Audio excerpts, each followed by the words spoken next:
రాజకీయాల్లోకి రావాలి అని మీకు ఎందుకు అనిపించింది?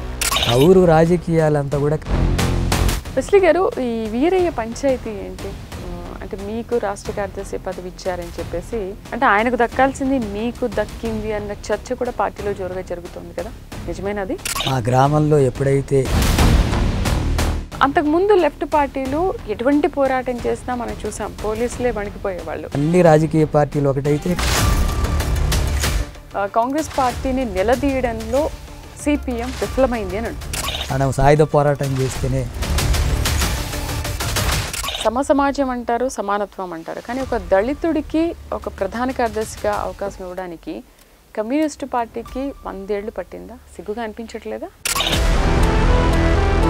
మీరెందుకు అధికారంలోకి రాలేకపోతున్నారు? కేసులు, జైళ్ళు, ఇబ్బందులు, దాడులు.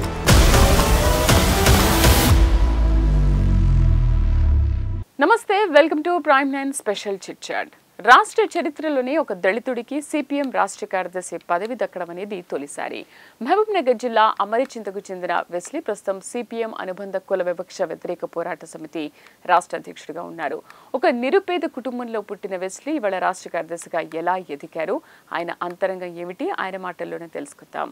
ఆయన ప్రస్తుతం మనతో పాటు ఉన్నారు, మాట్లాడదాం. నమస్తే సార్, వెల్కమ్ టు స్టూడియో. నమస్తే అండి. వెస్లీ గారు, మీకు ఫస్ట్ ఆఫ్ ఆల్ కంగ్రాచులేషన్స్. ఎందుకంటే సిపిఎం రాష్ట్ర కార్యదర్శిగా తొలిసారి అనుకుంటా ఒక పదవి దక్కడం అనేది. ఎందుకని అంటే ఇంతకు ముందు వరకు ఆ పదవులు మీకు దక్కకపోవడానికి కారణం ఏంటి? మొట్టమొదటిసారిగా ఇలా ఎంపిక అవ్వడానికి రీజన్ ఏంటి? మొదటి విషయం ఏంటంటే, కమ్యూనిస్టు పార్టీలలో ఏ సామాజిక తరగతి నుంచి వచ్చినా, అంటే ఏ కులం నుంచి వచ్చినా, లేకపోతే ఏ ధనిక పేద కుటుంబాల నుంచి వచ్చినా సరే, అది పేద వర్గాల కోసమే పనిచేయడం అనేది ఉంటుంది. అందుకని కమ్యూనిస్టు పార్టీలో కులం అనే దానికి ప్రాధాన్యత ఉండదు.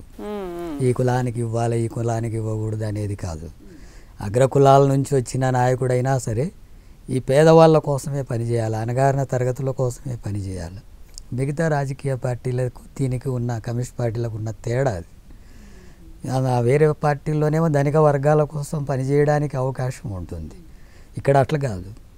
నేను కమ్మారెడ్డి నుంచి వచ్చినా సరే దళితులు, అణగారిన తరగతుల కోసం పనిచేయాలి. అట్లాగే భూస్వామ్య కుటుంబం నుంచి వచ్చినా ఇక్కడ భూమి లేని కూలీలు, కార్మికుల కోసం పనిచేయాల్సి ఉంటుంది.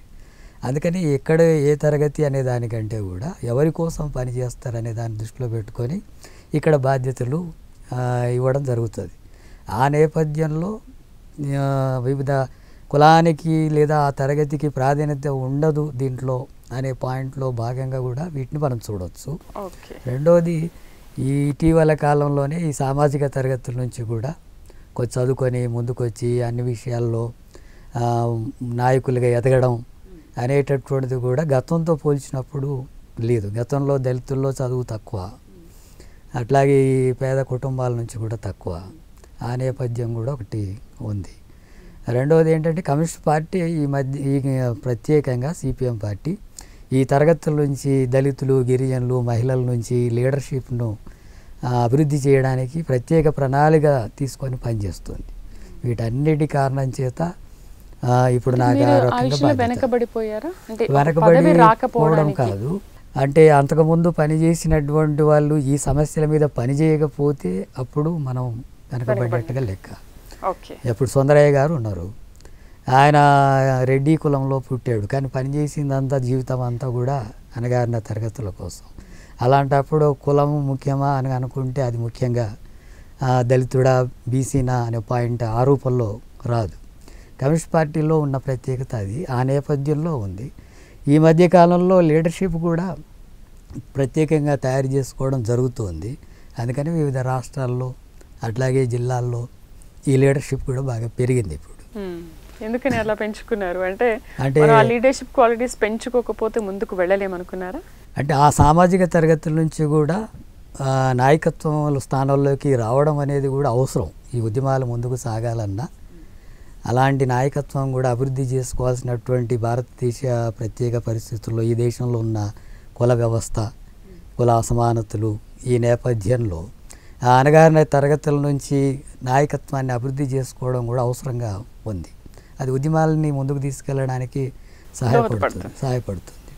అందుకని కూడా ఆ రూపంలో పార్టీ ప్రయత్నం చేస్తుంది. వెస్లీ గారు ఒక నిరుపేద కుటుంబంలో పుట్టారు, మీ తల్లిదండ్రుల నేపథ్యం ఏంటనేది తెలుసు. అంత నిరుపేద కుటుంబంలో పుట్టిన మీరు ఇవాళ ఒక సిపిఎం రాష్ట్ర కార్యదర్శిగా ఎదిగారు అంటే మామూలు విషయం కాదు. దీని వెనుక ఎన్నో ఒడిదుడుకులు ఉంటాయి, ఎన్నో సవాళ్ళు, ప్రతి సవాళ్ళు, ఆటంకాలు ఎదుర్కొనే ఉంటారు. ఏంటి ఆ నేపథ్యం ఏంటి, అసలు రాజకీయాల్లోకి రావాలి అని మీకు ఎందుకు అనిపించింది? నేను స్కూల్లో ఉన్నటువంటి సమయాన మహబూబ్నగర్ జిల్లా పూర్తి పేదరికంతో ఉన్నటువంటి జిల్లా, అది వలసలు వెళుతున్నటువంటి జిల్లా, కరువు అసలు కరువు కూడా విపరీతంగా ఉన్నటువంటి జిల్లా అది. ఒక పూట తిండి తినడమే కష్టంగా గడిపేటటువంటి కుటుంబాలు మహబూబ్నగర్ జిల్లాలో ఉన్నాయి. నేను స్కూల్లో అన్నప్పుడు దాదాపు 75 ఆ సందర్భంలో, అంటే అలాంటి కరువు ఉన్నటువంటి జిల్లా, కరువు ప్రాంతంగా ఉన్నది. అనంతపురం జిల్లా కానీ మహబూబ్నగర్ జిల్లా కానీ మొత్తం మన రాష్ట్రంలో, ఉమ్మడి రాష్ట్రంలో కూడా వెనుకబడ్డటువంటి ప్రాంతాలు అవి.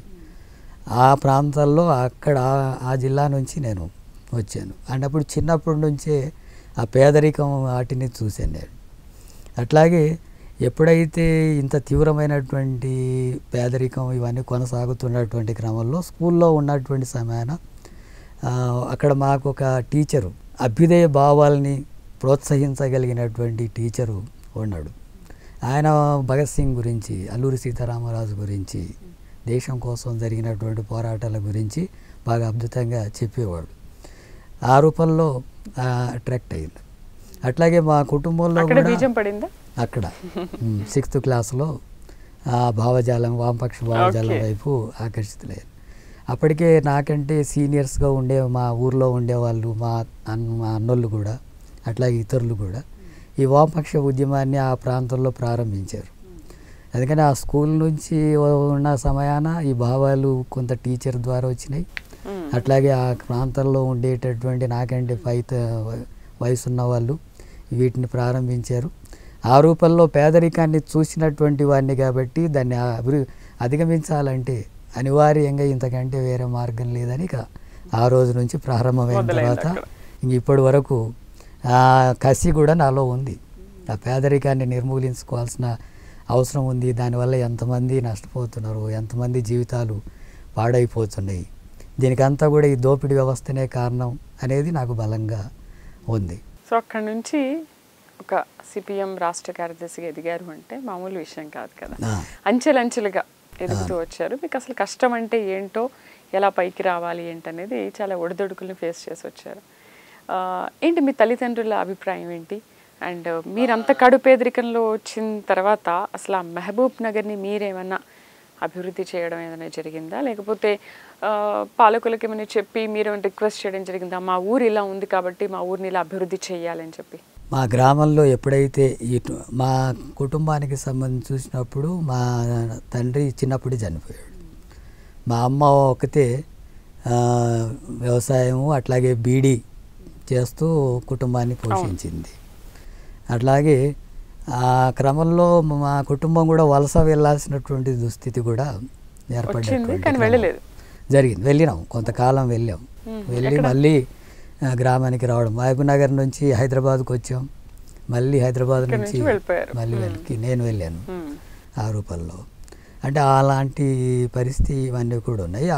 అప్పుడు ఆ ప్రాంతంలో ప్రధానంగా బీడీ కార్మికులు, చేనేత కార్మికులు, అట్లాగే ఎక్కువ జనాభా కలిగినటువంటి దళితులు, కనీసం ఉపాధి అవకాశాలు లేనటువంటి స్థితి ఉన్నటువంటి తరగతులు, బీసీల్లో కూడా అనేక తరగతులంతా కూడా బాగా పేదలుగా ఉండేటటువంటి గ్రామం అది. అందుకని ఆ సమస్యల మీద అనేక ఉద్యమాలు చేసాం. పార్లర్ల సమస్యల మీద, బీడీ కార్మికుల సమస్యల మీద, రైతుల సమస్యల మీద, ఆ గ్రామానికి సంబంధించినటువంటిది అలాంటి ఉద్యమాలు నడిపి ఆ ఊరు మొత్తంలో అన్ని రాజకీయ పార్టీలు ఒకటైతే కమ్యూనిస్ట్ పార్టీ ఒకటికి నిలబడితే మేమే గెలిచాము ఎన్నికల్లో కూడా. అంటే ఒకనాడు అదంతా కూడా భూస్వాములు, ధనిక వర్గాల చేతుల్లో ఉన్న ఊరు. నేను చిన్నప్పుడు మేము పెద్దగా కొంత ఉద్యమాలు ఇవన్నీ చేసే నాటికి అంతకుముందు నాతో కంటే ముందు ప్రారంభించిన నాయకులు వీళ్ళందరూ కూడా చేసినటువంటి కృషి ఫలితంగా ఆ ఊరు రాజకీయాలంతా కూడా కమ్యూనిస్ట్ పార్టీకే బలమైనటువంటి శక్తిగా మారింది. ఆ తర్వాత అక్కడ ఉండేటటువంటి దళితుల్లో ఆత్మగౌరవ పోరాటాలు పెరిగినాయి, వెనకబడ్డ తరగతుల్లో అలాంటి పోరాటాలు పెరిగినాయి, బీడీ కార్మికుల ఉద్యమాలు జరిగి కూలీ పెంచుకోవడం లాంటి ఉద్యమాలు జరిగినాయి. అట్లాగే సమాజంలో ఆర్థిక అసమానతలను నిర్మూలించడం కోసం పోరాటాలు కొనసాగించాలా అనేది పార్లేర్ల సమస్య మీద ఇటువంటివి అన్నీ కూడా పోరాటాలు జరిగాయి. కేసులు, జైళ్ళు, ఇబ్బందులు, దాడులు, నిర్బంధాలు, పోలీసుల చిత్రహింసలు, వీటన్నిటిని కూడా నాతో పాటు చాలామంది నేను కూడా ఎదుర్కోవాల్సి వచ్చింది. ఆ రకంగా ఆ చుట్టుముట్టు ప్రాంతాలంతా కూడా ఏ పేదవాడికి ఏ సమస్య వచ్చినా సరే వీళ్ళు అండగా ఉన్నారని మా దగ్గరికి వచ్చేటట్టుగా, మా గ్రామానికి వచ్చేటంతగా కేంద్రంగా తయారైంది. ఆ చుట్టుముట్టు దాదాపు 30-40 గ్రామాలకు ఎవరికి బాధ కలిగినా, పేదవాడికి లేదా అణగారిన తరగతులకు అన్యాయం జరిగినా, మహిళలకు అన్యాయం జరిగినా వీళ్ళు న్యాయం మాట్లాడతారు, న్యాయం కోసం నిలబడతారు అనే పరిస్థితి వచ్చింది. ఆ రకంగా ప్రజలకు అండగా నిలబడ్డటువంటిది ప్రభుత్వం ద్వారా లేదా వాళ్ళతో చేయించే కంటే మేమే స్వయంగా ప్రజల పక్షాన్ని నిలబడి పోరాడి వాళ్ళ హక్కుల్ని సాధించే పోరాటాలు చేసాం. అట్లా చాలా విజయాలు సాధించాం. వెస్లీ గారు, ఈ వీరయ్య పంచాయతీ ఏంటి? అంటే మీకు రాష్ట్ర కార్యదర్శి పదవి ఇచ్చారని చెప్పేసి ఆయన వ్యతిరేక వర్గం మిమ్మల్ని తీవ్రంగా వ్యతిరేకిస్తుంది. అంటే ఆయనకు దక్కాల్సింది మీకు దక్కింది అన్న చర్చ కూడా పార్టీలో జోరుగా జరుగుతుంది కదా, నిజమేనది? అలాంటిది ఏమీ లేదు. కమ్యూనిస్టు అంటే మా పార్టీలో జరిగినటువంటి వాటిలో చూసినప్పుడు మన నాయకత్వాన్ని అంతా కూడా పార్టీ ఉమ్మడిగా ఎన్నుకుంటుంది. నాయకత్వాన్ని ఎవరు ఏంటి అనేటటువంటిది నా వరకు నన్ను కార్యదర్శిగా ఎన్నుకోవడం అనేది మొత్తం పార్టీ మహాసభ ఏకగ్రీవంగా ఎన్నుకున్నది. ఎవరు పోటీ కూడా చేయలేదు. అదంతా కూడా జనరల్గా బయట జరుగుతున్నటువంటి ప్రచారం, కొంత చర్చ అలాంటిది. కానీ పార్టీలో పూర్తిగా ఏకగ్రీవంగా జరిగింది, పూర్తిగా ఐక్యంగా జరిగింది. అందరూ ఆ రకంగా ఐక్యంగా ఎన్నుకోవడం వల్లనే నేను కనీసం చేయగలుగుతున్నాను కదా, ముందుకు పోయి పని చేయడానికి. వెస్లీ గారు ఎందుకు బయటకు వస్తున్న విషయం అంటే అదంతా మీడియా జనరల్గా కూడా ప్రచారం చేసింది. అట్లా జరగకుండానే మీడియా ప్రచారం చేసిందంటారు. అంటే ఇప్పుడు మహాసభలో ఉంటాయి, మహాసభలు కమ్యూనిస్ట్ పార్టీలో ఎట్లుంటాయి అంటే మహాసభ జరిగేంత వరకు ఆ ఎన్నుకాల్సిన టైం వస్తున్న టైంలో ఒక 2-3 రోజులంతా చర్చలు జరిగి, సమీక్షలు జరిగి, ఉద్యమాలు ఎట్లా ముందుకు తీసుకోవాలి జరిగిన తర్వాత లాస్ట్ ముగిసే ముందు ఇది ఉంటుంది, ఎన్నిక ఉంటుంది. ఈ క్రమంలో ఒక గంట సేపు, గంటన్నర లోపు ఆ ప్రాసెస్ పూర్తవుతుంది. అలాంటి సందర్భం వరకు, అంతకు ముందు వరకు పార్టీలో చర్చ ఉండదు. అది ఎక్కడ చర్చ కూడా ఉండదు. కానీ మీడియా ఏం చేస్తుంటుంది అంటే ఒక వారం 10 రోజుల నుంచే చర్చిస్తుంటుంది, ఎవరు ఏంటని అట్లా చర్చిస్తుంటుంది. ఆ క్రమంలో కొంత బయట అట్లాంటి అభిప్రాయాలు రావడానికి అవకాశం ఉంటుంది. కానీ పార్టీలో పూర్తిగా ఏకగ్రీవంగా ఎన్నిక జరిగింది. ఎలాంటి విభేదాలు ఆ రూపంలో రాలేదు. కాంగ్రెస్ 20 నెలల పాలన గురించి మీ అభిప్రాయం ఏంటి? కాంగ్రెస్ పార్టీ ఇంతకు ముందున్న బీఆర్ఎస్ పార్టీ అది ప్రజలకు ఇచ్చిన వాగ్దానాల్లో ముఖ్యంగా పేదలకు ఇచ్చిన వాగ్దానాలు అమలు చేయకపోవడం వల్ల ఆ ప్రభుత్వాన్ని ప్రజలు గద్దె దించారు. కానీ మీరు కాంగ్రెస్ పాలనతో పాటు అంతకు ముందున్న బీఆర్ఎస్ పాలన కూడా బాగా చెయ్యలేదు అన్న అపవాదం మీరు తీసుకొచ్చారు కదా, మరి ఇది కూడా బాగాలేదని. అదే అందుకే ఏదైతే ప్రజలు ఆశించి పేదవాళ్ళకి ఇచ్చిన వాగ్దానాలు అమలు చేయడంలో బీఆర్ఎస్ ఎట్లయితే ప్రజలు మోసం చేసిందో, కాంగ్రెస్ పార్టీ కూడా పేదలకు ఇచ్చిన వాగ్దానాలు అమలు చేయడంలో 20 నెలల పాలనలో అమలు జరగడం లేదు. ఇప్పుడు 6 గ్యారెంటీలు మనం తీసుకుంటే వాళ్ళు చెప్పిన విషయాలు చూసినప్పుడు వ్యవసాయ కూలీలందరికీ కూడా 12,000 ఇస్తానని చెప్పాడు. అది ఒక్కరికి కూడా ఇప్పటివరకు ఇవ్వలేదు. అట్లాగే కౌలు రైతులకు కూడా ఆర్థిక సాయం చేస్తానని చెప్పారు, అది ఇప్పటివరకు జరగడం లేదు. అట్లాగే సంవత్సరంలోనే 2 లక్షల ఉద్యోగాలు భర్తీ చేస్తానని చెప్పాడు. అధికారంలోకి వచ్చిన సంవత్సరంలో 2 లక్షల ఉద్యోగాలు భర్తీ చేస్తానన్నాడు. కొన్ని నోటిఫికేషన్లు ఇవ్వడం లేదు, పాతవి మాత్రమే ఇచ్చారు తప్ప కొత్తగా గవర్నమెంట్ నోటిఫికేషన్స్ లేవు. నిరుద్యోగులు చాలా పెద్ద ఎత్తున ఆందోళన చేస్తున్నారు. మహిళలకు 2,500 ఇస్తున్నాడు ప్రతి మహిళకు, వాళ్ళకు వ్యక్తిగా ఇవ్వట్లేదు. అట్లాగే పెన్షన్లు వికలాంగులకు 6,000 పెంచుతున్నాడు. అట్లాగే ఇతర పెన్షన్స్ అన్నీ కూడా 4,000 ఇస్తున్నాడు, ఇవ్వడం లేదు. కళ్యాణ లక్ష్మి పెళ్ళైనటువంటి కూతురుకు తులం బంగారు కూడా అదనంగా ఇస్తున్నాడు 1,00,000 రూపాయలతో పాటు. ఇవ్వడం లేదు. స్కూటీ కూడా ఇస్తాడు, ఇవ్వడం లేదు. ఇలాంటివన్నీ కూడా ఇప్పుడు ఇందిరమ్మ ఇండ్లు, పేదలు మన తెలంగాణలో దాదాపు 30 లక్షల కుటుంబాలు ఇండ్ల స్థలాలు ఇండ్లు లేని పేద కుటుంబాలు ఉన్నాయి. 30 లక్షల కుటుంబాలంటే చిన్న విషయం కాదు. ఇల్లు లేకుండా, కనీసం ఇల్లే లేకుండా గుడిసెల్లో ఉండడం, లేకపోతే కిరాయి ఇళ్ళల్లో ఉండడం, చిన్న చిన్న రూముల్లో 2-3 కుటుంబాల నివాసం ఉండడం, ఇలాంటి దుర్భర పరిస్థితులు ఉన్నాయి. మరి ఆ ఇండ్లు ఇచ్చేదానికోసం గత ప్రభుత్వం డబుల్ బెడ్రూమ్లని వాళ్ళు ఇవ్వలేదు.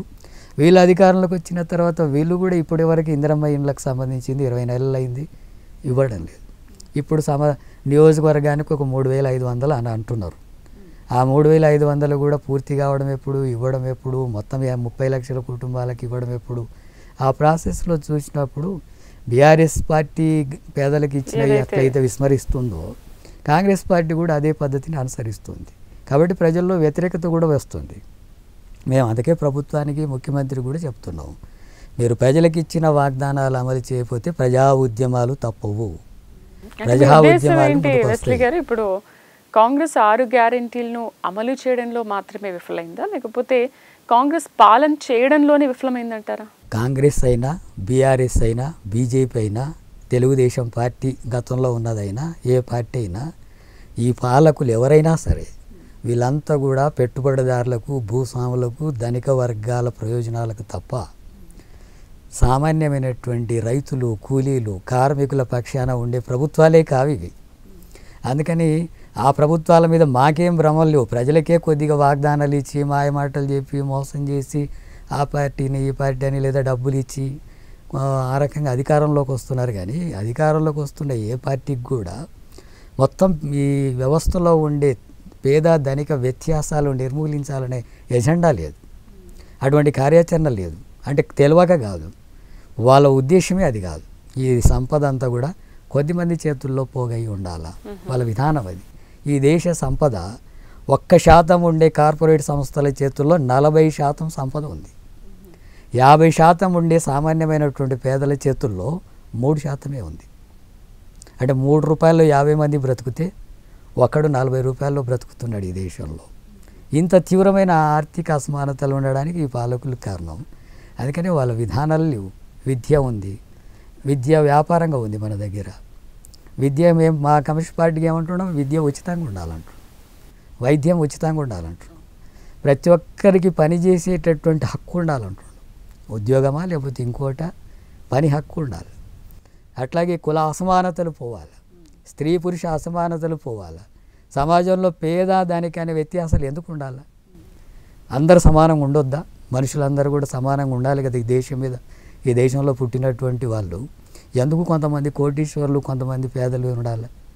ఈ సంపద అంతా సరిగ్గా అన్ని రంగాల్లో అభివృద్ధి చేస్తే విద్య, వైద్యం, ఉద్యోగం, ఉపాధి, ఆత్మగౌరవం, కుల అసమానతలు ఇవన్నీ నిర్మూలించుకోవడం సాధ్యం కాదా?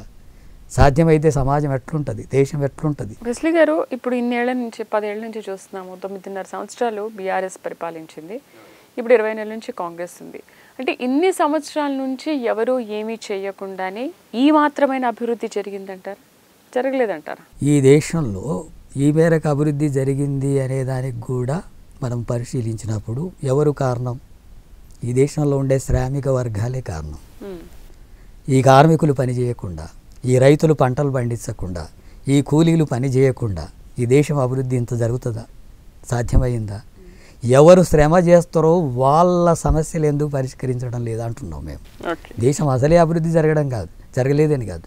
ఇప్పుడు ప్రపంచంలో 4వ ఆర్థికంగా అభివృద్ధి చెందిన దేశాల్లో మనది 4వ స్థానం అని చెప్తున్నాం. ఇంకో 3వ స్థానానికి కూడా పోతుందని అంటున్నాం. కరెక్టే, మంచిదే. ప్రపంచంలో మొదటి స్థానానికి కూడా పోవాలా. దాని ఇక్కడ ఉండేటటువంటి పేదలకు ఇల్లు లేకుండా, భూమి లేకుండా, పని లేకుండా, అసమానతలు, పేదరికం, విద్య, వైద్యం అందక ఇలాంటి స్థితులంతా కొనసాగుతూ ప్రపంచంలో మనం మొదటి స్థానం అయితే, 2వ స్థానం అయితే, ఏ స్థానం అయితే, ఏ శ్రామిక వర్గాలు అయితే ఉన్నారో వాళ్ళకి దక్కాలి కదా ఫలితాలు. వాళ్ళని చూడాలి. తప్పకుండా ఆ వ్యవస్థ మార్చేంత వరకు ఈ పోరాటం కొనసాగుతుంది. మరి బీసీ రిజర్వేషన్ల గురించి ఏమంటారు? అంటే బీసీ రిజర్వేషన్ లేకుండానే స్థానిక సంస్థల ఎన్నికలకు వెళ్ళాలి అంటున్నారు. హైకోర్టు కూడా సెప్టెంబర్ లోపు మీరు ఏదో ఒక విషయం చెప్పాలని కూడా ఆదేశాలు జారీ చేసింది. మరి ఎలా వెళ్తే? బీసీల రిజర్వేషన్స్ విషయంలో ముఖ్యంగా 42% రిజర్వేషన్స్ అమలు జరగాల, దాన్ని 9th షెడ్యూల్లో పెట్టాలనేది సిపిఎం డిమాండ్ చేస్తుంది. అట్లా ఆ ఉద్దేశంతోనే మనం ప్రభుత్వానికి కూడా మేము మద్దతు కూడా ఇచ్చాం. ఏమని వాళ్ళు ఆర్డినెన్స్ తెచ్చినా మద్దతు ఇవ్వడం జరిగింది. అంతకుముందు అసెంబ్లీలో బిల్లు తీసుకొచ్చినప్పుడు వాళ్ళకు సహకరించాం. మీరు ఓకే చెప్పారు, బీజేపీ నేతలు కూడా ఓకే చెప్పారు. ఓకే చెప్పారు. కానీ పైకి వచ్చిన తర్వాత వాళ్ళు ఏమంటున్నారంటే ఈ బీసీల్లో ముస్లింలను వేరుగా చేయాలా అని అంటున్నారు. కానీ గుజరాత్లో అమలు జరుగుతుంది ముస్లింలకు బీసీ రిజర్వేషన్స్, యూపీలో బీజేపీ గవర్నమెంట్ ఉంది, అమలు జరుగుతుంది. ఇతర రాష్ట్రాల్లో అమలు జరుగుతున్నాయి. మన రాష్ట్రంలో కూడా ఇప్పుడు కొత్తగా కాదు, అమలు జరుగుతుంది. ఆంధ్రప్రదేశ్లో అమలు జరుగుతుంది.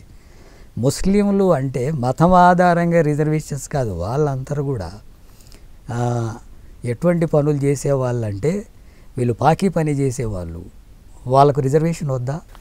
ఆ పనులు చేసేవాళ్ళు వాళ్ళ మతము ఇస్లాం స్వీకరించి ఉండొచ్చు, కానీ వాళ్ళు ఏం వృత్తి చేస్తారు? పాకీ పని చేస్తారు.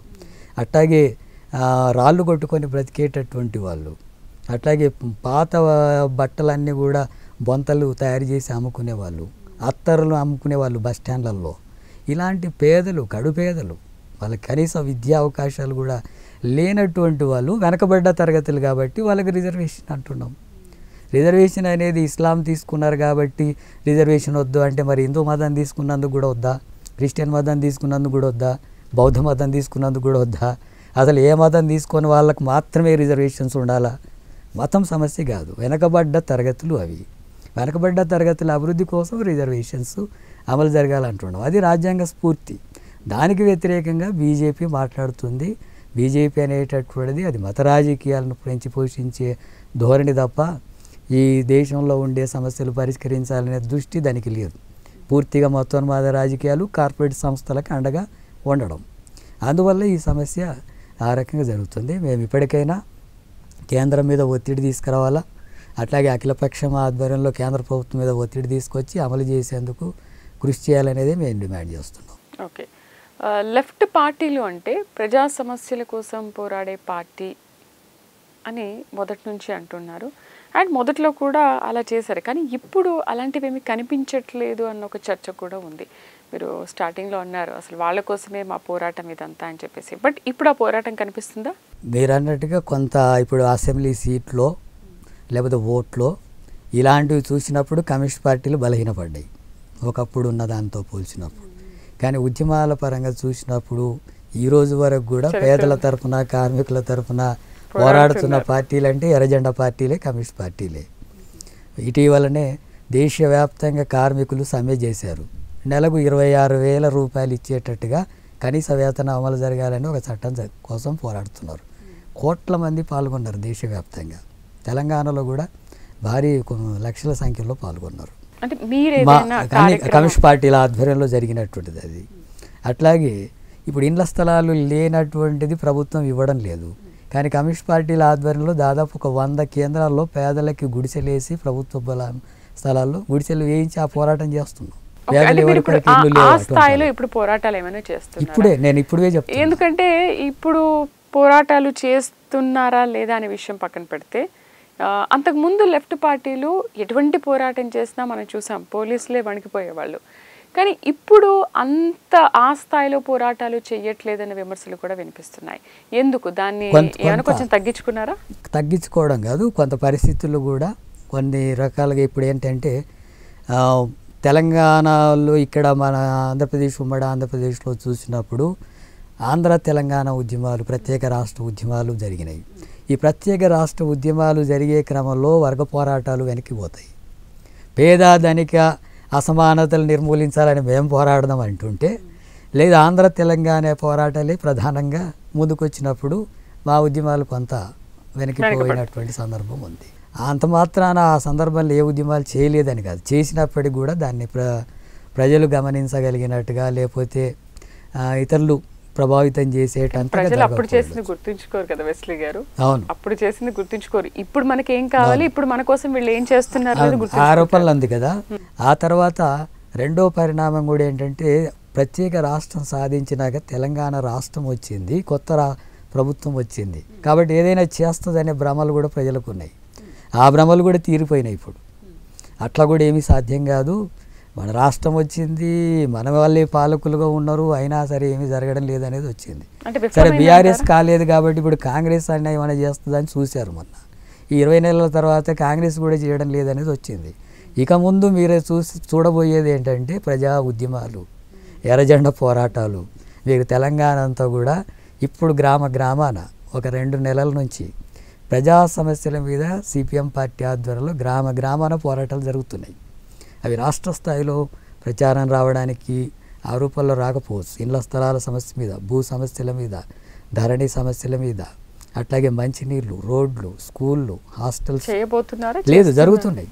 ఇప్పుడు జరుగుతున్నాయి. ఇప్పుడు నేను నిన్న నాగర్ కర్నూలు టౌన్లో ఒక కాలనీలో సమస్యల మీద ఒక గ్రామంలో పాల్గొని వచ్చాను నేను. ఓకే, 2-3 మీరు చేస్తున్నారేమో, కానీ ప్రజల్లో ఏంటంటే కాంగ్రెస్ పార్టీ అధికారంలోకి వచ్చిన తర్వాత కాంగ్రెస్ పార్టీని నిలదీయడంలో సిపిఎం విఫలమైంది అని అంటున్నారు. ఎక్కడ విఫలమైంది?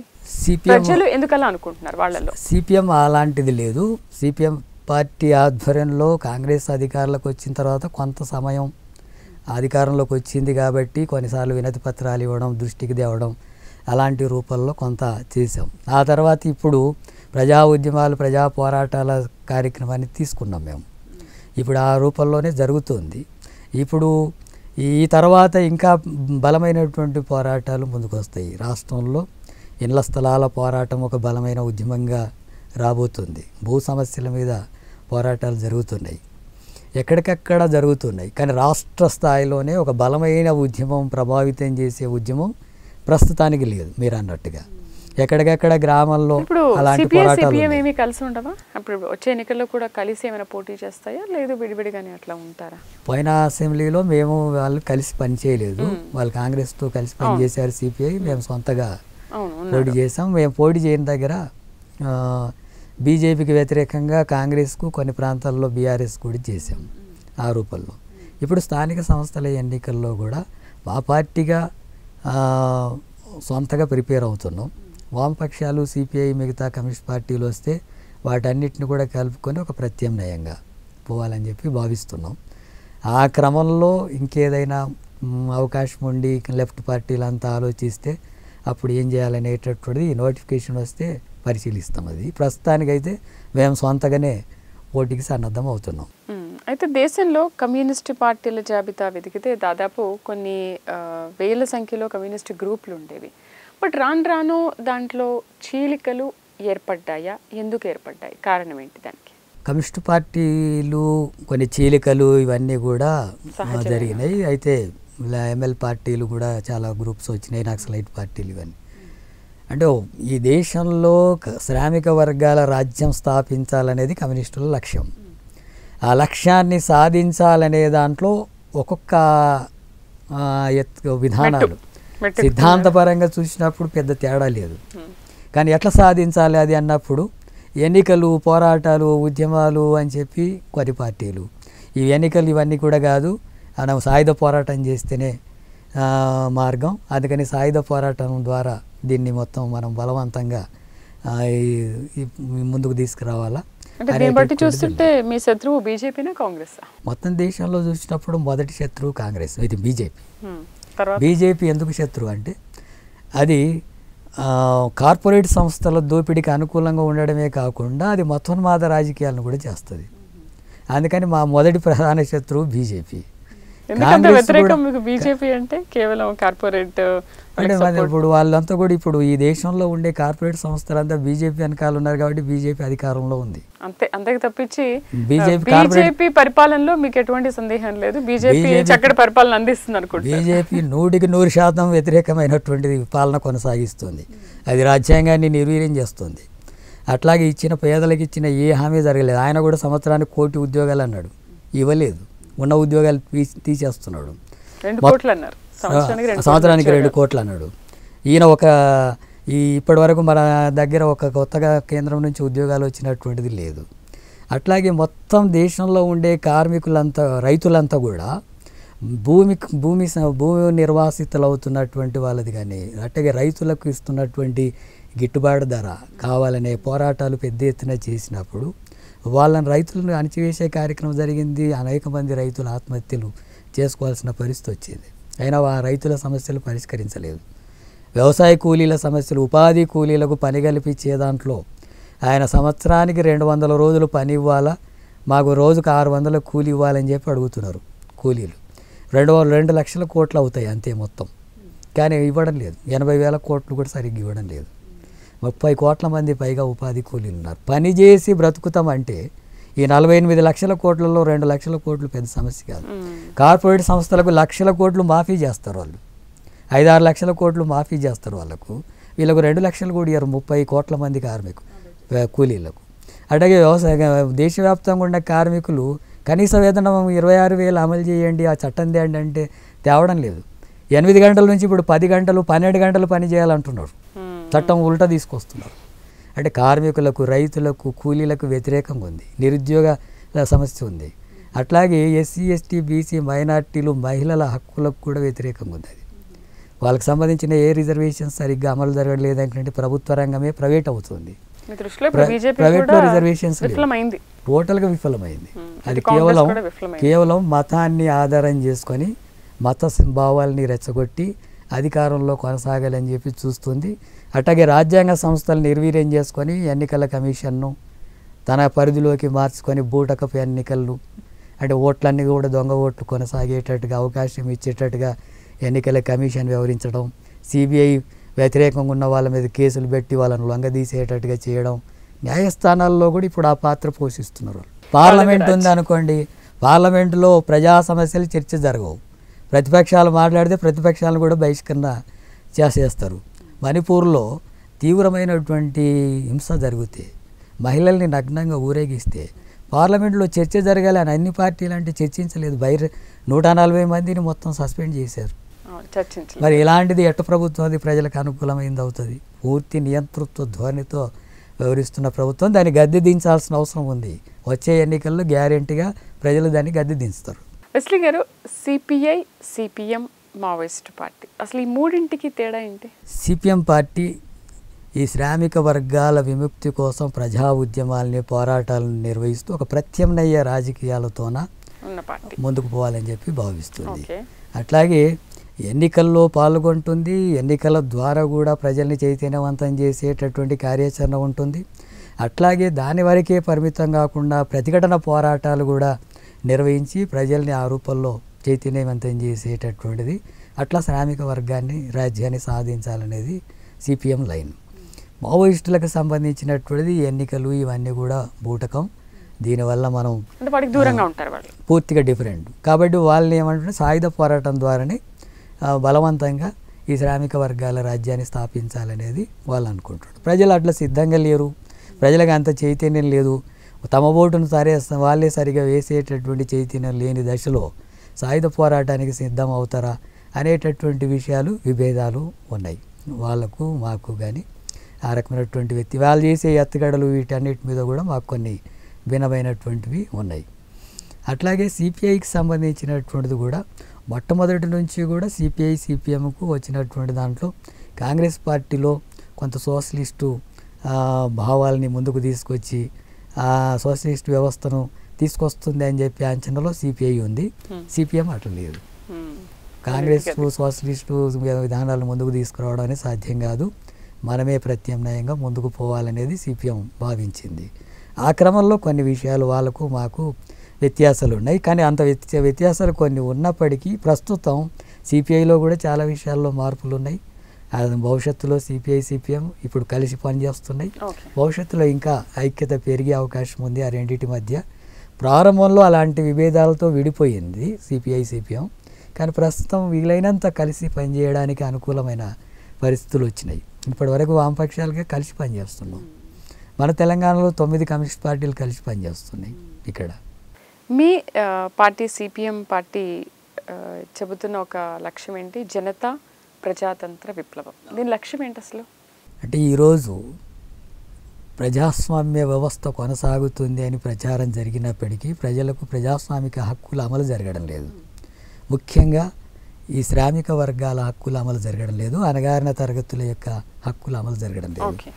అందుకని జనతా ప్రజా ఒకటేసారి సోషలిస్టు విప్లవం సాధించాలా అనేటటువంటిది మా అంతిమ లక్ష్యం. సోషలిజాన్ని స్థాపించాలా, కమ్యూనిజాన్ని స్థాపించాలా, వ్యక్తికి సొంత ఆస్తి అనేటటువంటి ఉండకూడదు అనే సమాజం రావాలనేది మా అంతిమ లక్ష్యం.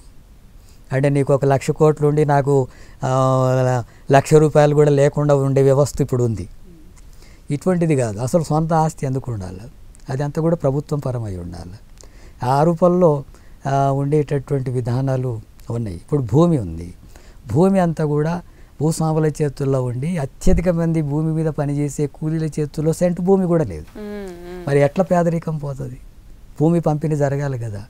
ఏమంటున్నది అది భూస్వామ్య వ్యవస్థ ఉండకూడదు, భూమి పంపిణీ జరగాల, దున్నేవాడికి భూమి ఉండాలి. అంటే 100 ఎకరాల భూమి ఉన్న భూస్వామి హైదరాబాద్లో కూర్చొని ఉంటాడు, కనీసం ఎప్పుడు పంట పండించడు. ఆయనకు 100 ఎకరాలు ఉంటాయి. గ్రామాల్లో పనిచేసే కూలీలకు తరతరాలుగా ఉండవు.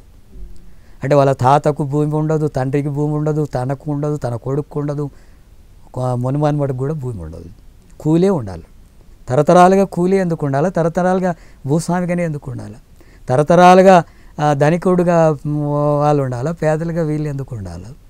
అందుకని ఈ వ్యవస్థ మార్చాలనేటువంటి భూస్వామ్య వ్యవస్థ పోవాలా. అట్లాగే ఈ పెట్టుబడిదారి వ్యవస్థలో భాగంగా కూడా కనీసం విద్య, వైద్యం ఉచితంగా ఉండాలి. కొన్ని దేశాలు, పెట్టుబడిదారి దేశాలు కూడా విద్యా, వైద్యం ఉచితంగా ఇస్తున్నాయి. మరి మన దగ్గర అది జరగడం లేదు. విద్యా, వైద్యం ఉచితంగా ఉండాలి. ప్రతి ఒక్క కుటుంబానికి ఇల్లు ఉండాలి. పని చేసి బ్రతకడానికి కావాల్సింది ఉద్యోగం అని ఉండాలి, ఉపాధి, పని కల్పించాలి. అది ప్రభుత్వం బాధ్యత. అవి కల్పించాలని చెప్పి అంటున్నాం మేము. అట్లాగే ఈ స్త్రీ పురుష అసమానతలు కూడా ఉన్నాయి. ఆ అసమానతలు నిర్మూలించబడాలి. కుల అసమానతలు కూడా నిర్మూలించబడాలి. ఖచ్చితంగా అవుతుంది. ఖచ్చితంగా అలాంటి ఉద్యమాలు పెరిగిన ఒకనాటితో పోల్చుకున్నప్పుడు ఈ భారతదేశంలో మెరుగుపడ్డాయి. శూద్రులు అనేటటువంటి వాళ్ళకి కానీ మహిళలకు చదువుకునే హక్కు లేదు. ఇప్పుడు ఆ రకంలో కాదు కదా. ఇప్పుడు కొంత చైతన్యం వచ్చింది, మంచి గవర్నమెంట్ జాబ్స్ లో ఉంటున్నారు. అన్నిట్లో మహిళలు పోటీ పడుతున్నారు. కింది తరగతులు కూడా ముందుకు వస్తున్నాయి. అందుకే సమాజంలో ఈ పోరాటాలు, ఉద్యమాల ద్వారా కమ్యూనిస్ట్ పార్టీలు చేసిన ఉద్యమాలు కావచ్చు, సంఘ సంస్కర్తలు చేసిన ఉద్యమాలు కావచ్చు, అటువంటి ఉద్యమాల ఫలితంగా కొన్ని మార్పులు జరిగినాయి. అందుకని పూర్తి సోషలిస్ట్ వ్యవస్థ సాధించడం అనేది వేరే సంగతి. కానీ ముందు ప్రజాస్వామిక హక్కులైన అమలు జరగాలంటే ఈ జనతా ప్రజాస్వామిక విప్లవంలో భాగంగా ఈ సమస్యలు పరిష్కరించుకోవడం కోసం కలిసి రావాలని చెప్పి ప్రజల్ని మేము ఆర్గనైజ్ చేస్తున్నాం. వెస్లీ గారు సిపిఎం రాష్ట్ర కార్యదర్శి అయిన తర్వాత వెస్లీ గారు ఎలా ఉండేవాళ్ళు, అంతకు ముందు ఎలా ఉండేవాళ్ళు, ఆయన లైఫ్ స్టైల్ ఏంటి అసలు? అంటే సిపిఎం సెక్రటరీ అనేది కాదు, కమ్యూనిస్టు పార్టీలో నేను పూర్తి కాలం కార్యకర్తగా వచ్చిన నాటి నుండి ఈ రోజు వరకు కూడా ఇంకా నాకు వేరే పని అంటూ ఏమీ లేదు. ప్రజల పని, ప్రజా ఉద్యమాలు, ప్రజా పోరాటాలే.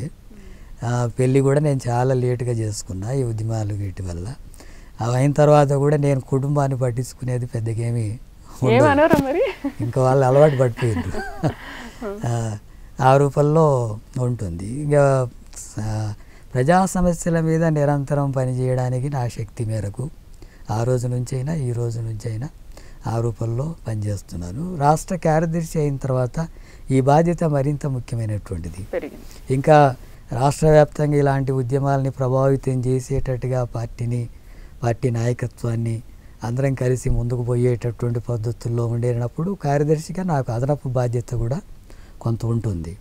అందుకని ఆ బాధ్యతల్ని నేను ఇంకా సమర్థవంతంగా నిర్వహించడానికి నా శక్తి మేరకు ప్రయత్నం చేస్తాను. అది ఆ రూపంలో ముందు పోవడం అనేటటువంటిదే ప్రధానమైనటువంటిది. అయితే ఎందుకు కమ్యూనిస్టు పార్టీలు బూర్జువా పార్టీలతో ఈ పొత్తుల కోసం, సీట్ల బేరాల కోసం పాకులాడడం అనేది మార్క్సిజంలో ఏమైనా ఉందా? అలాంటిది లేదు, లేకపోతే అందులో భాగమా? ఒక్క సందర్భంలో ఇప్పుడు ఉదాహరణకి ఈ దేశంలో బీజేపీ ప్రమాదకరమైన పార్టీ, మతోన్మాద పార్టీ, దాన్ని ఓడించాల్సినటువంటి బాధ్యత ప్రజాస్వామికవాదులు, లౌకికవాదులందరిది బాధ్యత ఇప్పుడు. అందుకని అలాంటి బీజేపీని ఓడించాలంటే కమ్యూనిస్టు పార్టీలు మాత్రమే ఓడించే శక్తి లేదు దేశవ్యాప్తంగా చూసినప్పుడు. దాన్ని ఓడించేటటువంటి లౌకిక శక్తులు అన్నప్పుడు డిఎంకే పార్టీ లాంటిది కానీ, ఆర్జేడీ లాంటిది కానీ, కాంగ్రెస్ పార్టీ కూడా లౌకిక పార్టీ, ఇలాంటివన్నీ కలిస్తే తప్ప దాన్ని ఓడించడం అనేది సాధ్యం కాదు. ఆ క్రమంలో మేము బూర్జువా పార్టీలతో కూడా కలిసి మేము బీజేపీ గెలిచేటటువంటి ప్రాంతాల్లో మేము పోటీ చేయకుండా వాటికి మద్దతు ఇవ్వడం, మేము కొన్ని దగ్గర పోటీ చేసిన దగ్గర వాళ్ళని మద్దతు ఇవ్వమని చెప్పి అటువంటివి కొనసాగినాయి. అంటే ప్రమాదకరమైనటువంటి మతోన్మాద రాజకీయాలని మొత్తం శ్రామిక వర్గాలను ఐక్యం చేసి వర్గ పోరాటం ద్వారా విప్లవోద్యమాన్ని సాధించాలని భావించాం. మాకు మత రాజకీయాలను పెంచి పోషించి ఆ శ్రామిక వర్గాలనే ముక్కలుగా తీస్తున్నప్పుడు మా ఉద్యమానికి అది ఆటంకం. పేదరికాన్ని నిర్మూలించేటటువంటి ఉద్యమానికి మతోన్మాద రాజకీయాలు ఆటంకం, కుల రాజకీయాలు ఆటంకం. అందుకే మీరు అధికారంలోకి రాలేకపోయారా? వీటికి కూడా తప్పిదాలు జరిగాయి. ఇవి కూడా కారణాలే. వీటినన్నిటిని అధిగమించే స్థాయిలో మేము ఇంకా ముందుకు సాగలేదు. ఆ విషయంలో మేము వెనకబడ్డ విషయం వాస్తవం. భవిష్యత్తులో మేము పోరాటాలు, ఉద్యమాలు, జైళ్ళు, కేసులు వీటి మీద అలవాటు పడ్డాం. కానీ ప్రజల్ని ఇంకా మేమే శ్రామిక వర్గాల మా పాలన మేమే సాగించుకుంటామనే చైతన్యం ఒకటి కలిగించడంలో విఫలమైనాం. ఆ చైతన్యాన్ని ఇప్పుడు పెంచాల్సిన అవసరం ఉంది. ప్రజలు మీరే శక్తివంతులు, మీరందరూ కూడా ఐక్యమైతే రాజ్యం మీదవుతుంది, మీరు ఎవరిని అడుక్కోవాల్సిన అవసరం లేదు, మీ పాలన మీరు సాధించవచ్చు అనేటటువంటి చైతన్యాన్ని, ఒక రాజకీయ చైతన్యాన్ని కలిగించడంలో కొంత వైఫల్యం ఉంది.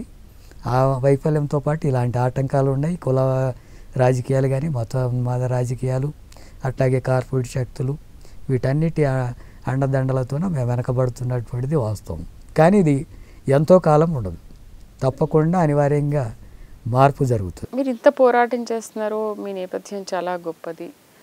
సమాజం అంటారు, సమానత్వం అంటారు. కానీ ఒక దళితుడికి ఒక ప్రధాన కార్యదర్శిగా అవకాశం ఇవ్వడానికి కమ్యూనిస్టు పార్టీకి 100 ఏళ్ళు పట్టిందా? పోనీ ఒకవేళ 100 ఏళ్ళు పట్టకపోయినా ఇన్నేళ్ళు పట్టింది అనేది ఎందుకు కారణంగా చూపిస్తున్నారు? మీకేమైనా సిగ్గుగా అనిపించట్లేదా? అంటే ఒక మాట ఏంటంటే, ఉదాహరణకు ఇప్పుడు మన భారతదేశాన్ని పరిపాలిస్తున్నటువంటి దాంట్లో రాష్ట్రపతి ఒక గిరిజన మహిళ, ప్రధానమంత్రి బీసీ అని చెప్పుకుంటున్నాడు. బీసీ ఏమైనా మారిందా? బీసీలకు ఏమైనా విముక్తి జరిగిందా? ఆదివాసీలను అడవుల నుంచి పంపకుండా ఏమైనా ఆపారా? అంటే అట్లాని మళ్ళీ అక్కడ వాళ్ళని ఆ స్థానంలో ఉండకూడదని ఉద్దేశం కాదు. వాళ్ళ ఆ స్థానంలో ఉండేటటువంటిదే మా ఎజెండా కాదు. విముక్తి జరగడం అనేటటువంటిది జరిగినప్పుడు అక్కడ ఎవరు ఉంటారు అనేది పెద్ద విషయం కాదు. ఈ విముక్తి జరగాల, ఈ అసమానతలు పోవాల. అవి లేకుండానే కమ్యూనిస్ట్ పార్టీ ఈ ఎజెండా అంతా కూడా లేకుండా ఒక దళితున్నో, ఒక గిరిజన్నో, ఒక ఏదో తరగతినో పెట్టడం అనేటటువంటి దానికోసమే అయితే అవి పెట్టడం పెద్ద కష్టం కాదు. ఇప్పుడు నేను ఇంతకుముందే చెప్పినట్టుగా ఈ తరగతుల నుంచి కూడా ప్రత్యేకంగా అభివృద్ధి చేసి నాయకత్వ స్థానాల్లోకి వస్తున్నారు. ఇప్పుడు తెలంగాణ రాష్ట్రంలో జిల్లాల్లో నాయకత్వం చూసుకుంటే దాదాపు 50-60% ఈ కింది తరగతులే నాయకులు ఉన్నారు. మండల స్థాయిలో అయితే 70-80% కింది తరగతుల నుంచి ఉన్నారు. ఇప్పుడు రాష్ట్ర స్థాయిలో కూడా అలాంటి స్థితి ఉంది. దేశవ్యాప్తంగా కూడా ఆ రూపంలో ఉంది. అంటే ఇన్ని సంవత్సరాలలో ఎందుకు పట్టలేదు అనే ప్రశ్న మిగతా పార్టీలకు, కమ్యూనిస్ట్ పార్టీలకు వ్యత్యాసాన్ని మనం గమనిస్తే, ఇంతకుముందు పనిచేసినటువంటి ఏ నాయకుడైనా ఈ తరగతుల కోసం పనిచేయకుండా ధనిక వర్గాల కోసం పనిచేస్తే అది నష్టం జరుగుతుంది. ఆ రూపంలో కాదు. అట్లానే మరి ఈ కుల సమాజంలో వీళ్ళకు కూడా ప్రాధాన్యత ఇవ్వాలి కదా, ఈ తరగతుల నుంచి కూడా నాయకత్వాన్ని ముందుకు తీసుకురావాలి కదా అన్నప్పుడు ఖచ్చితంగా తీసుకురావాల్సిన అవసరం ఉంది. ఆ రకమైనటువంటి బాధ్యత కమ్యూనిస్ట్ పార్టీకి ఉంది. ఆ ప్రయత్నం చేస్తుంది ఇప్పుడు. ఓకే, అమిత్ షా అంతకుముందు నుంచి మాట్లాడుతున్నారు, వచ్చే ఏడాది అసలు నక్సలిజం అనేది లేకుండా చేస్తాం, 2026 మార్చి వరకు నక్సలిజం. అది సాధ్యమంటారా? సాధ్యం కాదు. ఆపడానికి సాధ్యం కాదు. మరి ఏ నమ్మకంతో చెప్తున్నారు? ఎందుకు సాధ్యం కాదంటే, వాళ్ళు కొంతమందిని వ్యక్తుల్ని చంపగలరు, కొంతమంది నాయకుల్ని లేదా కార్యకర్తల్ని తీసుకెళ్ళి అడవుల్లో తీసుకెళ్ళి చంపగలరు. కానీ ఈ పేద ధనిక అనే అసమానతలు ఉన్నంత కాలం పోరాటం ఉంటుంది. ఎంతమందినైనా చంపనిగాక, ఎంత నిర్బంధాలైనా సృష్టించనిగాక, ఈ పేదరికం అనేటటువంటిది అనుభవిస్తున్నటువంటి వాళ్ళు, ఈ కుల అసమానతలు అనుభవిస్తున్నటువంటి వాళ్ళు తిరుగుబాట్లు చేయడం అనేది అనివార్యంగా జరుగుతుంది. ఇప్పుడు బ్రిటిష్ వాళ్ళే ఈ దేశాన్ని పరిపాలించే క్రమంలో మేము ఈ దేశంలో అన్ని సమస్యలు పరిష్కారం చేస్తున్నాం, అభివృద్ధి చేస్తున్నాం, అవి చేస్తున్నాం అంటే ప్రజలు విన్నరా? మా దేశాన్ని మేమే పరిపాలించుకుంటాం, మీరెవరని చెప్పి తరిమి కొట్టారు కదా. ఈ దేశంలో ధనిక వర్గాలు దోపిడీ కొనసాగిస్తున్నంత కాలం ఈ అణగారినటువంటి తరగతులు, పేదలు తిరుగుబాటు చేయడం, పోరాడడం అనేది అనివార్యం. కొంతమందిని చంపేస్తే ఇంకో 10 మంది వస్తారు. అందుకని అది అంతం చేయడం అనేది అమిత్ షా వల్ల కాదు, మోడీ వల్ల కాదు, హిట్లర్ వల్లనే కాలేదు. ప్రపంచంలో హిట్లర్ కంటే మించినటువంటి వాళ్ళు వచ్చినా ఎప్పుడు సాధ్యమవుతుంది? ఈ మొత్తం అసమానతలను నిర్మూలించిన సమాజం ఉందనుకోండి, అప్పుడు అడవిలో పోయి తుపాకీ పట్టుకొని వాళ్ళు ఉండాల్సిన అవసరం ఏముంది? ఎర్ర జెండాలు పట్టుకొని రోడ్ల మీద ఉద్యమాలు చేయాల్సిన అవసరం మాకెందుకుంది? ఉండదు. అప్పుడు ఈ అసమానతలను నిర్మూలించడం అనేది జరిగితే ఆ పోరాటాలని ఆపడం సాధ్యమవుతుంది. లేకపోతే అది ఎంతకాలమైనా అది సాధించేంత వరకు పోరాటం ఉంటుంది. అయితే పేరుకే రాష్ట్ర కార్యదర్శి జాన్ వెస్లీ, కానీ వెనకుండి నడిపించేదంతా కూడా తమ్మినేని వీరభద్రమే, రాఘవులనే బలమైన విమర్శలు కూడా ఉన్నాయి. అందుకనే జనరల్గా కాంగ్రెస్ పార్టీ ఉంది అనుకోండి, రాహుల్ గాంధీ చెబితే నడుస్తుంటుంది, లేదా సోనియా గాంధీ చెప్తే నడుస్తుంది. బీజేపీ అయితే మోడీ, అమిత్ షా చెబితే వాళ్ళు ఏమనుకుంటే అది నడుస్తుంది. ఇక తెలుగుదేశం అయితే చంద్రబాబు, ఇంకొక వైఎస్ జగన్ అయితే జగన్, ఇంకా ఇక్కడైతే కేసీఆర్, ఇట్లా ఉంటుంది. కానీ కమ్యూనిస్ట్ పార్టీలో వ్యక్తులు అనేది, వ్యక్తుల నాయకత్వం ప్రధానం ఉండదు, ఉమ్మడి నాయకత్వమే ఉంటుంది.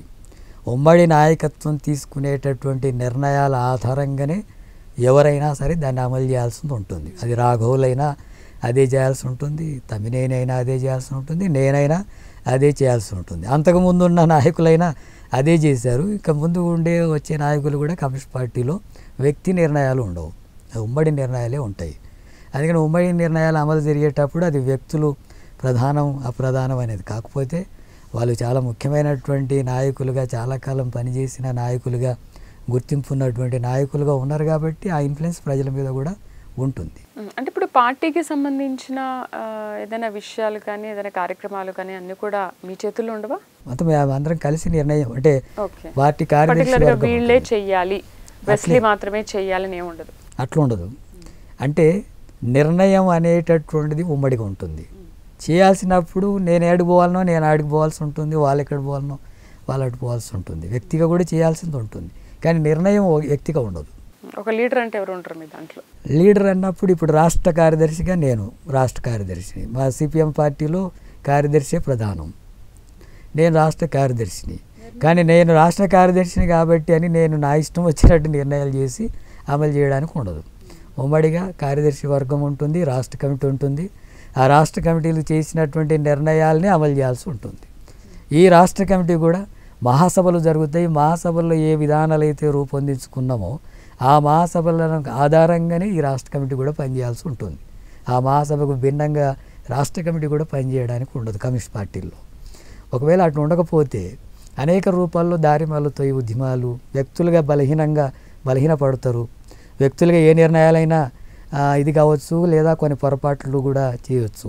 ఉమ్మడిగా నిర్ణయాలు చేసేటప్పుడు అది తప్పకుండా పార్టీ పరంగా ముందు పోవడానికి అవకాశం ఉంటుంది. కాబట్టి కమ్యూనిస్ట్ పార్టీలు అన్నిట్లో ఇదే పద్ధతి ఉంటుంది. ఓకే, తొలిసారిగా ఒక దళితుడికి సిపిఎం రాష్ట్ర కార్యదర్శి పదవి ఇచ్చారు, కానీ మీకు దక్కాల్సిన గౌరవం దక్కట్లేదు అన్న విమర్శలు కూడా బయట వినిపిస్తున్నాయి. అంటే గౌరవం అనేటటువంటిది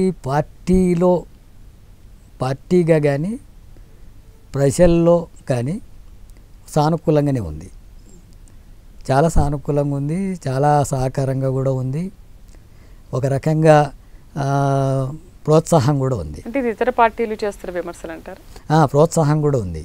అయితే ప్రజలందరూ అట్లా గమనిస్తారా లేదా అనేటటువంటి విషయాలు వేరు. ప్రజలు ఇంకా అనేక బూర్జువా పార్టీల వెనకాల, బూర్జువా నాయకత్వం వెనకాల ఉన్నప్పుడు అవి ప్రధానంగా అనుకునే అవకాశమే ఉంటుంది. కానీ పార్టీలో కానీ అట్లాగే ఆ రూపంలో మనం చూసినప్పుడు పూర్తిగా ప్రోత్సాహంగా ఉంది, పూర్తిగా అందరం సహకారంతోనే పని జరుగుతుంది. అయితే ఒక డౌట్ ఏంటంటే, చరిత్ర లేని పార్టీలన్నీ కూడా ఎన్నో ఏళ్ల నుంచి ఉద్యమాలు చేసి వాళ్ళు ఏంటో ఒక 9.5 ఏళ్ళు లేకపోతే ఇంకొక బీజేపీ పార్టీని, ఒక బీఆర్ఎస్ పార్టీనో వచ్చి నిరూపించుకున్నాయి. ఎన్నో ఏళ్ళు, 100 ఏళ్ల నుంచి చేస్తున్న శ్రామికుల కోసం ఇంత పోరాటం చేస్తున్నాము అని చెప్పి మాట్లాడుతున్నారు. బట్ మీరెందుకు ఒక గుర్తింపుని ఇప్పటికీ కూడా సాధించుకోలేకపోయారు? మీరెందుకు అధికారంలోకి రాలేకపోతున్నారు? అంటే అధికారంలోకి రావడం అనుకున్నప్పుడు కేరళ కానీ, బెంగాల్లో, త్రిపురలో అధికారంలోకి కూడా సిపిఎం పార్టీ, వామపక్షాలు కలిసి అధికారంలోకి కూడా వచ్చాయి. ఆ అధికారంలోకి వచ్చి ఆ ఉద్యమాలు మరింత పెరుగుతున్నటువంటి క్రమంలోనే ఈ మతోన్మాద రాజకీయాలు వచ్చిన తర్వాత అవి కొంత బలహీనపడ్డటువంటి పరిస్థితి ఉంది. కేవలం కమ్యూనిస్ట్ పార్టీలకు సంబంధించింది అధికారము రావడం అనే పాయింట్ వరకే అయితే ఎప్పుడో అధికారంలోకి వచ్చి ఉండేవి అన్ని విషయాలు. మేమంతా కూడా పేద ధనిక అనే వ్యత్యాసాలు లేని సమాజం కావాలనేది కాదు మాది. మేము ఎట్లయినా అధికారంలోకి రావాలని అంటే అప్పుడు వీళ్ళందరూ కూడా సహకరించే వాళ్ళు. తెలంగాణలో సాయుధ పోరాటం చేసినటువంటి చరిత్ర ఉన్న పార్టీ ఎందుకు అధికారం చెలాయించలేకపోతుంది, కనుమరుగవుతున్నాయి అని కూడా అంటున్నారు కదా. కనుమరుగు కావు. కమ్యూనిస్టు పార్టీలు తెలంగాణ సాయుధ పోరాటం చేసినప్పుడు 3000 గ్రామాలు విముక్తి చేసింది. 3000 గ్రామాల్లో గ్రామ రాజ్యాలు ఏర్పాటు చేసింది. అట్లాగే 10 లక్షల ఎకరాల భూమి పంచింది. అధికారమే లేదు కమ్యూనిస్ట్ పార్టీకి, కానీ 10 లక్షల ఎకరాల భూమి పంచి ఎట్టి చాకిరి రద్దు చేసింది. అనేక బలిదానాలు చేసి అది సాధించింది. ఆ తర్వాత దాని సైన్యం వచ్చి అణిచివేసింది. అయితే ఇప్పుడు కమ్యూనిస్ట్ పార్టీ బలహీన పడడం అనేటటువంటిది చూసినప్పుడు కొన్ని పరిస్థితులు, కొన్ని అననుకూల పరిస్థితులు, అట్లాగే మేము ఇంకా ముందుకు సాగాల్సినటువంటి పద్ధతుల్లో మేము ఇంకా లేకపోవడం, ఆ రకంగా మా లోపాలను కూడా సరి చేసుకొని ముందు పోవాల్సిన అవసరాలు ఉన్నాయి. ఇవన్నీ కూడా ఒక భాగం. కానీ కమ్యూనిస్టులు అనే బలం ఎట్లుంటుంది అంటే ఓట్లు సీట్లు కాకుండా ఇప్పుడు మీరు శ్రీలంకలో చూస్తే పోయినసారి ఎన్నికల్లో శ్రీలంకలో వాళ్ళకు 3 ఎంపీ సీట్లు వచ్చినాయి అంతే. కానీ మొన్న జరిగిన ఎన్నికల్లో మొత్తం దేశాన్ని అధికారంలోకి వచ్చారు. అధ్యక్షులు వాళ్ళే, పార్లమెంటు వాళ్ళదే, స్థానిక సంస్థల ఎన్నికల్లో కూడా కమ్యూనిస్టులే. అంటే కమ్యూనిస్టుల యొక్క బలం ఒకేసారి అది ఉప్పెనలాగా పెరిగే అవకాశం ఉంటుంది. అది శ్రీలంకనే ఉదాహరణ. గతంలో ఒకప్పుడు రష్యాలో వచ్చినప్పుడు కూడా చూస్తే అది ప్రత్యేకంగా తక్కువ సమయాన్ని మొత్తం దేశంలోనే విస్తరించింది. ఇక్కడ కూడా ఈ అసమానతలు పెరుగుతున్నటువంటి వైరుధ్యం పెరుగుతుంది, ఈ ఘర్షణ కూడా పెరుగుతుంది. ప్రజా ఉద్యమాలు గతంలో చైతన్యం చేసిన దానికంటే ఈ క్రమంలో మరింత చైతన్యవంతం అయ్యే అవకాశం ఎక్కువ ఉంది. తప్పకుండా మేము బలపడే అవకాశం ఉంటుంది. తప్పకుండా విజయం సాధిస్తాం. దేశవ్యాప్తంగా కూడా విస్తరించే పరిస్థితులు వస్తాయి. మీకు ఇప్పుడు మొత్తం పెట్టుబడిదారీ వ్యవస్థ యొక్క వైఫల్యాల తర్వాత ఈ అసమానతలు పెరుగుతున్నాయి కాబట్టి ప్రజా ఉద్యమాలు పెరుగుతున్నాయి. రైట్ వెస్లీ గారు, thank you very much. Me valuable టైంని మాతో స్పెండ్ చేశారు, చాలా మంచి విషయాలు చెప్పారు. Once again congratulations. Thank you very much. ఇది వాళ్ళ ప్రైమ్ 9 స్పెషల్ చిట్ చాట్. మరొక అంశంతో మరొక గెస్ట్తో మళ్ళీ కలుద్దాం. నమస్తే.